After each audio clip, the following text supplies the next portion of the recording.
Selamat datang di perjalanan singkat perkembangan statistik resmi. Mari kita lihat bagaimana statistik berkembang dari catatan sederhana hingga era big data yang kita gunakan sekarang.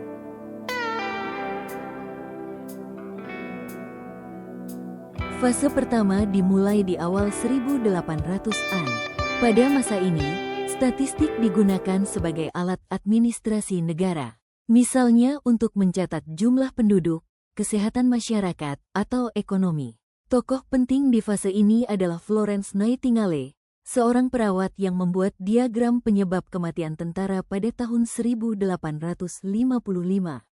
Dari sini kita belajar bahwa statistik deskriptif digunakan untuk menyajikan data dengan tabel atau grafik, sehingga pemerintah bisa mengambil kebijakan yang lebih baik.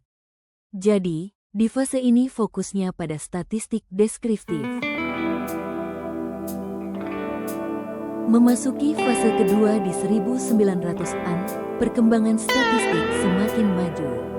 Mulailah berkembang statistik inferensial, yaitu teknik untuk mengambil kesimpulan dari sampel ke populasi. Tokoh pentingnya adalah Karl Pearson yang memperkenalkan uji Chi kuadrat, Ronald Fisher dengan metode penelitian, dan Tinbergen dengan pemodelan ekonometrik. Dari sinilah lahir konsep survei sampel, uji hipotesis, dan pemodelan data.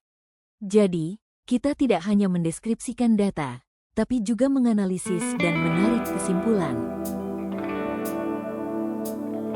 Fase ketiga dimulai sekitar tahun 1970-an. Di era ini, komputer mulai digunakan dalam pengolahan data.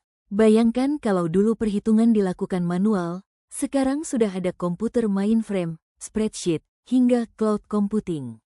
Statistik menjadi lebih cepat, akurat, dan bisa mengolah data dalam jumlah besar. Mulai juga muncul isu perlindungan data pribadi karena data yang terkumpul semakin banyak. Fase keempat, yaitu era kita sekarang sejak 2010, disebut era revolusi data. Saat ini, kita hidup di tengah big data, data dari media sosial, internet, komunikasi mesin ke mesin, hingga sensor digital. Data ini jumlahnya luar biasa besar, sehingga tantangan kita adalah bagaimana memilah data yang bermanfaat untuk pengambilan keputusan berbasis bukti. Misalnya dalam pendidikan, data media sosial bisa digunakan untuk memantau minat belajar siswa, atau data besar dari ujian nasional bisa dianalisis untuk meningkatkan kualitas pendidikan. Perjalanan panjang statistik resmi menunjukkan bahwa data selalu berkembang mengikuti zaman. Tugas kita adalah menggunakannya dengan bijak untuk membangun pendidikan yang lebih baik.